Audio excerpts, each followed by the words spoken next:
Hello viewers, I am Swati Kundra with yet another episode of South Asia Focus. After demonetization, the government of India is giving a push to cashless economy with an aim to end corruption and bring transparency. Since then, there has been a jump of over 300% growth in the digital transactions, which gives a conclusive evidence of India welcoming the cashless economy with open hands. A report.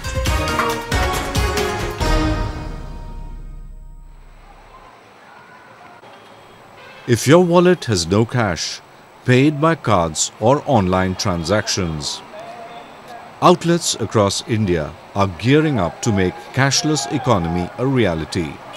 At this petrol retail outlet in Punjab, maximum transactions are being made through credit or debit cards.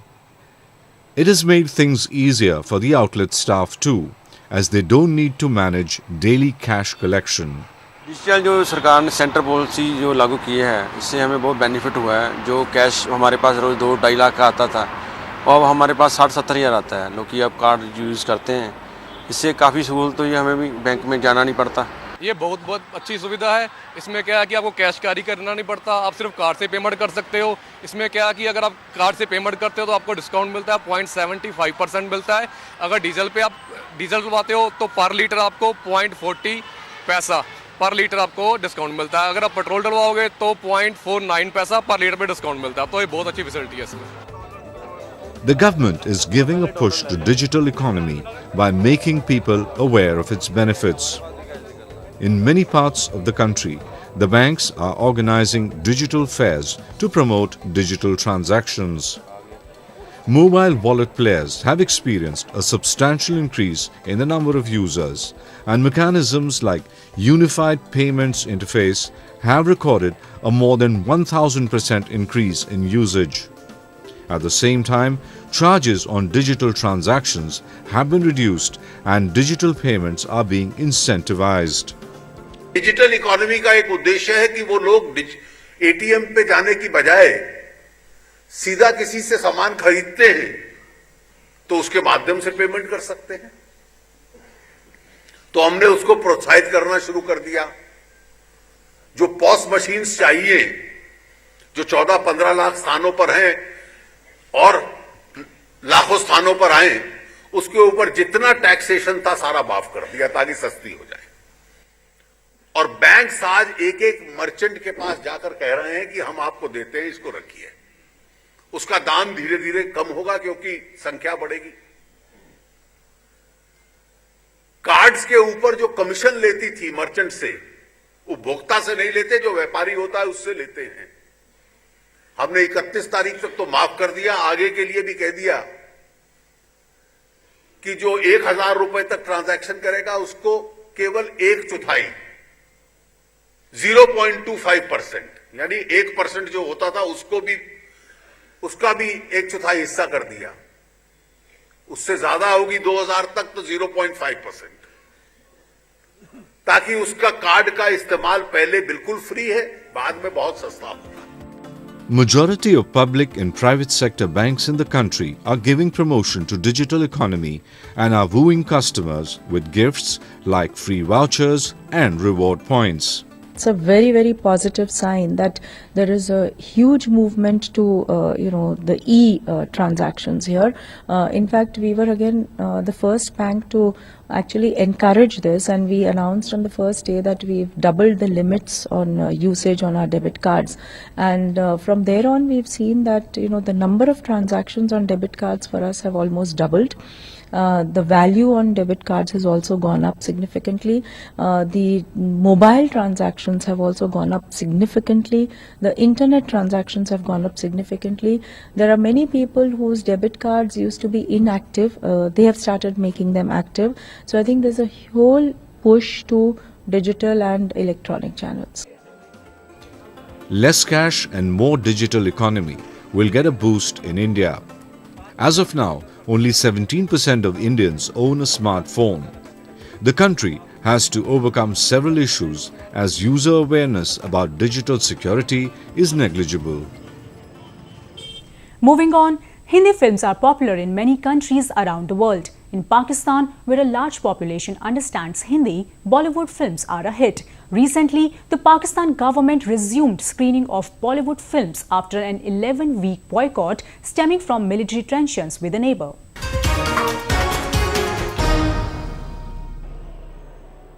Film lovers are back in theatres in Karachi city to watch Freaky Ali, an Indian sports romantic comedy.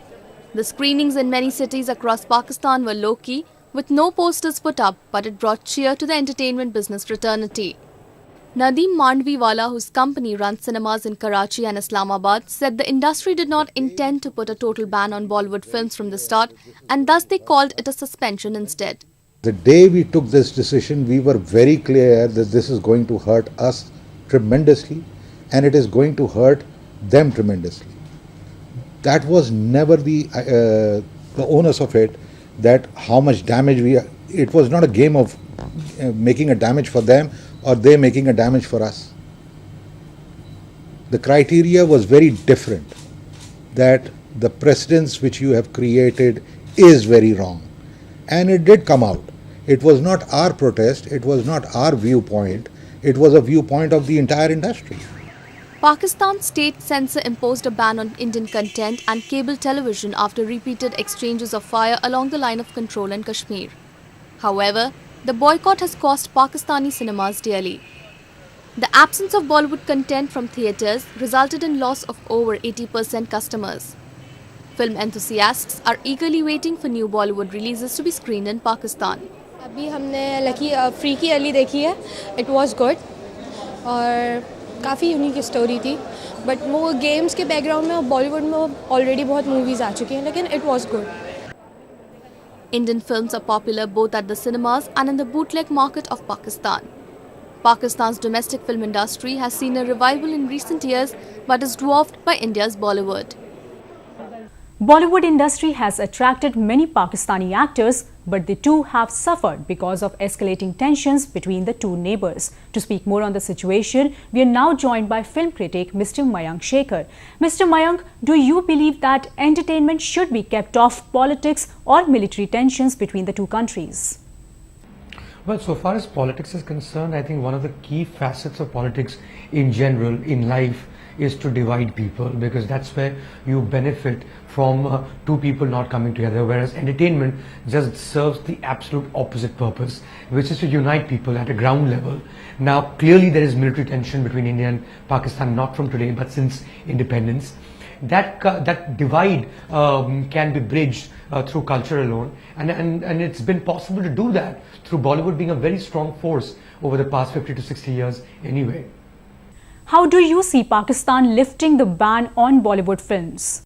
They don't have enough software to fill up all the theatres. They don't make enough films, and the quality of Indian films or Bollywood films, as it were, either because of quality or because of a complete social and cultural connect, they've always done well. So what was hit was the same industry that wanted to ban it, and that saw off over a period of time that was working against its interest, and therefore decided to lift its ban already. I mean, there is, yes, a ban on Indian channels and stuff, which is probably done by the Pakistani government, but this one was completely called for by the commercial body, which kind of makes no sense, certainly no commercial sense.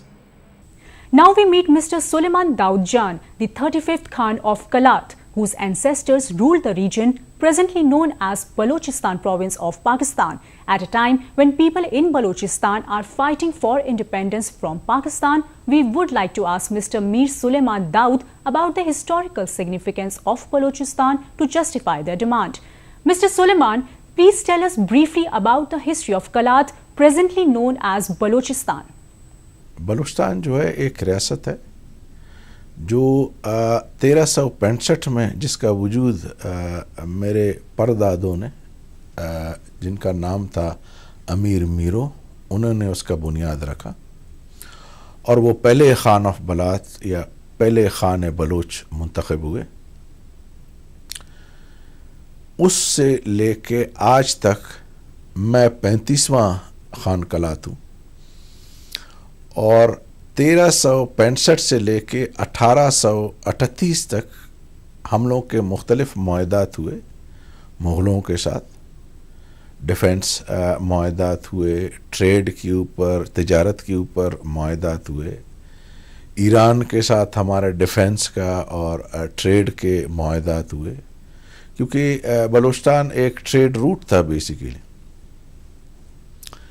और उसके बाद हमारे मुआहदात जो हैं अंग्रेज़ के साथ हुए, और अंग्रेज़ से पहले हमारे अफ़गान के साथ मुआहदात रहे, और अफ़गानिस्तान के बनाने में हम बलोचों का बहुत बड़ा एक किरदार है। Can you tell our viewers about the meeting between your grandfather, the Khan of Kalat, and representatives from Pakistan in 1947? तो जब 1947 का वक्त आया तो जून 1947 से 7 अगस्त 1947 तक बलूचिस्तान के तरफ से जो है मेरे दादा खान मीर अहमद यार खान और उनके वज़ीर आज़म और उनके लीगल एडवाइज़र बैठे। पाकिस्तान के तरफ से जो है मोहम्मद अली जिन्ना, लियाकत अली ख़ान और एसबी शाह जो उनके फ़ॉरेन ऑफिस के आदमी थे वो बैठे। चेयर्ड जो मीटिंग चेयर हुई by the last voice Roy of India Lord Louis Mountbatten, उन्होंने चेयर किया। तो ये सिलसिला तकरीबन फ्रॉम 3 जून टिल 7 अगस्त चला, और मेरे ख्याल में कोई दर्जन से ज़्यादा मीटिंग्स हुए, जिसमें मेरे ख्याल में 11 अगस्त 1947 को मोहम्मद अली जिन्ना साहब ने जो है उन्होंने एक प्रेस कम्यून जारी किया। वो भी न्यूयॉर्क टाइम्स में आप देख सकते हैं, उसके भी कॉपीज़ हमारे पास मौजूद हैं, जिनमें उन्होंने बलूचिस्तान का इंडिपेंडेंस एंड सॉवरेंटी तस्लीम किया। तो पाकिस्तान का तो वजूद नहीं था, हम लोग तो 1365 से हम लोगों का वजूद है और रहा है। तो उन्होंने जब ये तस्लीम किया, 2 चीज़ों के बाबत में बाद में बात होनी थी। एक के लीज्ड एरियाज के आया वो पाकिस्तान उसको उनको मिल सकता है, जो नहीं मिल सकता था, क्योंकि वो एक लीज एरिया एक रेंट होता है। तो रेंट जब कोई भी आपके घर को खाली करता है तो वो मालिक को ही मिलता है, किसी और को तो वो नहीं दे सकते। और दूसरा ऑन अदर अफेयर्स, जैसे डिफेंस था या करेंसी था या इन पे बाद में गुफ्तगू शुनीद होनी थी। तो ये सारा एक प्रूफ है बलूचिस्तान का कि वो एक रियासत था, एक मुल्क था, और उस खित्ते में बलोच एक कौम के हैसियत से रहते थे। Since there was understanding between the leaders from both sides, how come Pakistan occupied Balochistan? Pakistan ने क्या किया, 9 महीने तक तो बलूचिस्तान आज़ाद रियासत रहा। इस दौरान एक जिरगा किया गया क्या कहते हैं सिबी में, तो उसमें हमारे काफ़ी सरदार और नवाब लोग गए, मगर ख़ान उसमें मौजूद नहीं था। अपर एंड लोअर हाउसेस हमारे थे, जिन्होंने बोथ हाउसेस ने रिजेक्ट किया टू ज्वाइन पाकिस्तान। 3 रियासत बनाए पाकिस्तान ने विद इन कलात बलूचिस्तान, जो एक ख़ुद मुल्क था। लसबेला, खारान और मकरान, उससे पहले इन 3 का कोई वजूद नहीं था, ये कलात के हिस्से थे, और इसके भी सारे दस्तावेजी सबूत सारे मौजूद हैं। तो ये एक सिलसिला किया, और फाइनली इधर अपने ट्रूप्स उन्होंने जो फ़ौज था वो मूव किया, और फाइनली 28 अगस्त को अंडर ड्यूरेस एनेक्सेशन हुआ कलात बलूचिस्तान का। Moving on to Afghanistan, which continues to remain in the grip of Taliban-led violence, incidents of bomb attacks and kidnappings have made life miserable for locals. However, it is believed that the Taliban is receiving support from neighboring Pakistan to ensure volatility in Afghanistan. We have a report.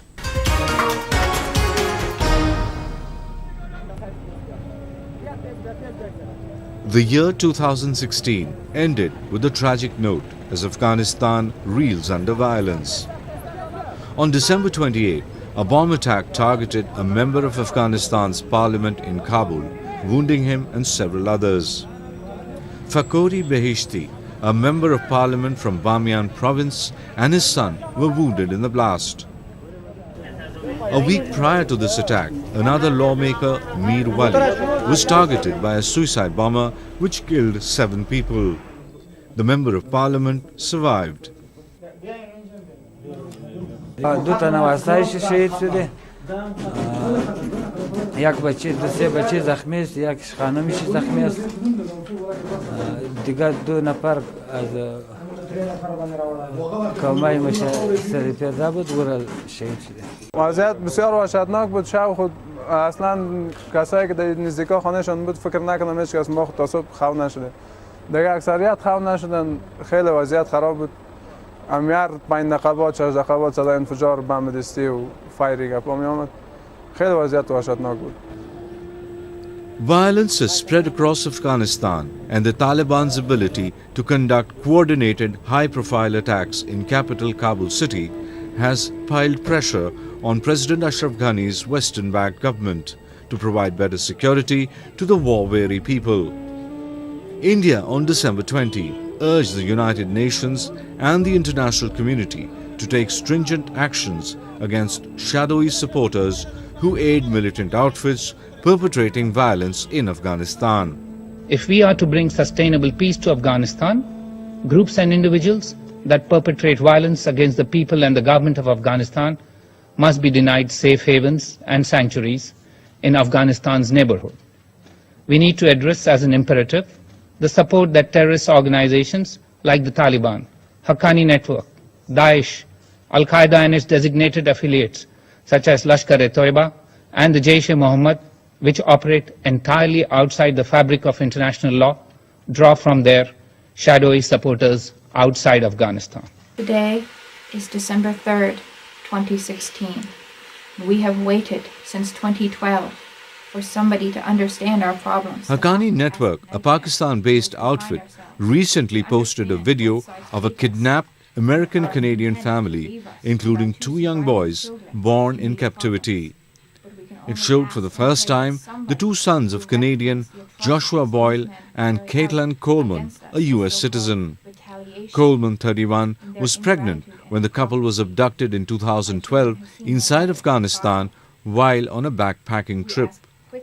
They're demanding the release of 3 of its senior members, including the brother and maternal uncle of Sirajuddin Haqqani, who is deputy leader of the Afghan Taliban.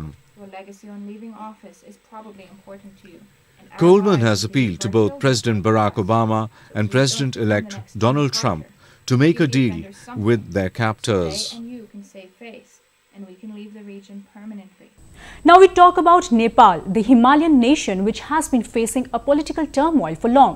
In August 2016, Pushpa Kamal Dahal took over as the Prime Minister, the country's 25th in 26 years. Dahal, a former Maoist rebel leader, faces many challenges, primarily making amendments to the constitution, improve the economy and hold local elections. To understand the true picture of Nepal politics, we are now joined by Dr. Arun Kumar Singh, a political analyst based in Kathmandu. Dr. Singh, what is the main reason behind political turmoil in the Himalayan nation? नहीं, basically main reason जो है वो political instability है ना, और political instability का major जो 4 factor है जिस पर नेपाल के पॉलिटिशियन लोगों ने ध्यान ही नहीं दिया, और वो 4 इशू जो है so that is the political, मतलब मेजर जो पॉलिटिकल पार्टी है that is 1 democrats, other communist, royalist and Madhesh and Tharu, this 4 major party है ना। इसके बाद आपको रिलीजियस फैक्टर जैसे कि हिंदू, मुस्लिम, क्रिश्चियन और बुद्धिस्ट, इस पर किसी तरह का मतलब कोई भी विचार न करके कुछ लोगों के द्वारा बनाया गया कॉन्स्टिट्यूशन सामने में आया। इसके अलावा भी जैसे कास्ट बेसिस भी वहाँ पर बहुत ही सेंसिटिव बातें हैं जिस पर कि लोगों को ध्यान देना चाहिए था मेरे विचार से। How can India play a significant role in bringing stability in Nepal? अब देखिए, नेवर इंडिया जो है वो नॉट ओनली नेवर, हमारा एक रिश्ता आज से नहीं है, एक महाभारत और क्या कहते हैं रामायण काल का रिश्ता है हमारा।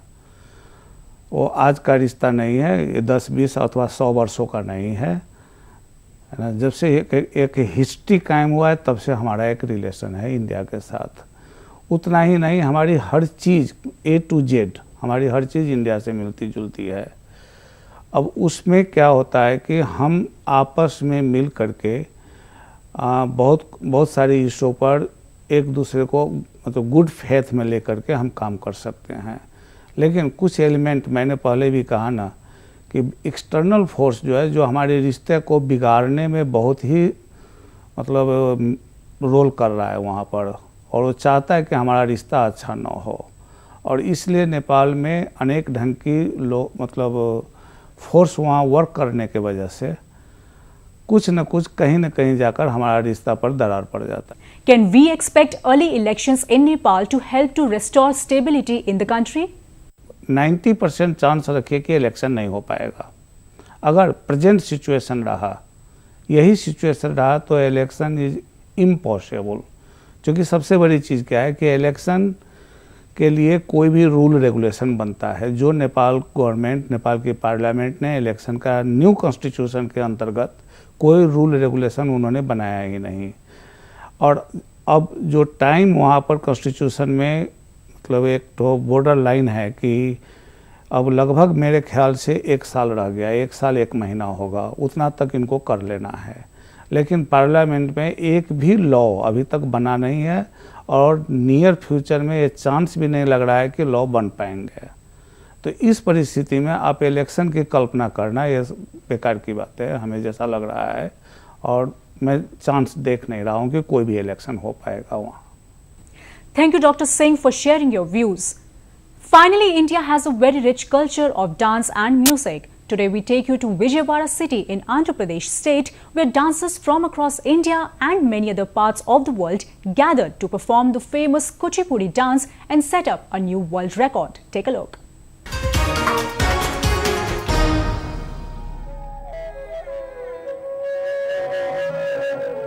Kochipuri is one of the 10 major Indian classical dances. It originated in a village in Krishna district in Andhra Pradesh. It's a dance drama performance art with its roots in the ancient Hindu Sanskrit text of Natya Shastra. With a spectacular Mahavrinda Natyam show, a dizzying array of 6,117 performers recently created a new Guinness World Record for the largest Kochipuri dance. Jayamu Jayamu is considered as a rich example of Kochipuri dance, choreographed by the legendary Vempati Chinna Satyam. Dancers from across the country were joined by those from the UK, US, Dubai, Russia, Hong Kong and Mauritius.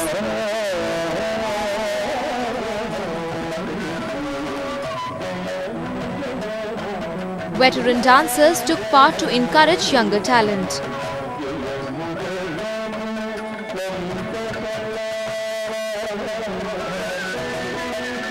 భవిత యువత చేతిలో ఉంటుంది. అందుకని వాళ్ళ యువతని ఆకర్షించడంలో కూడా వాళ్ళ కూచిపూడి నాట్యం అన్నది చాలా అందివేసిందని చెప్పడానికి ఈ కార్యక్రమం ఒక నిదర్శనం. ఏదైనా మనదైన కళల్ని, మనదైన సంస్కృతిని మనం పరిరక్షించుకోవాలి, వాటిని విశ్వవ్యాప్తం చేసుకోవాలి. ఇవాళ ప్రపంచీకరణ తిట్టుకుంటూ కూర్చునే కంటే ఆ ప్రపంచీకరణని వినియోగించుకొని ఇవాళ మన యొక్క కళారూపాలకి అంతర్జాతీయ ఖ్యాతి తేవచ్చు అనడానికి ఈ కార్యక్రమం ఒక నిదర్శనం అని చెప్పి నేను భావిస్తున్నాను. The record event was preceded by 2 days of Kochipuri conferences, including lecture demos for the budding artists. Andhra Pradesh government has sanctioned $15 million for promotion of Kochipuri and will appoint dance teachers to schools. A remarkable step to promote the Indian classical dance form. With that note, we come to the end of this week's show. Goodbye and take care.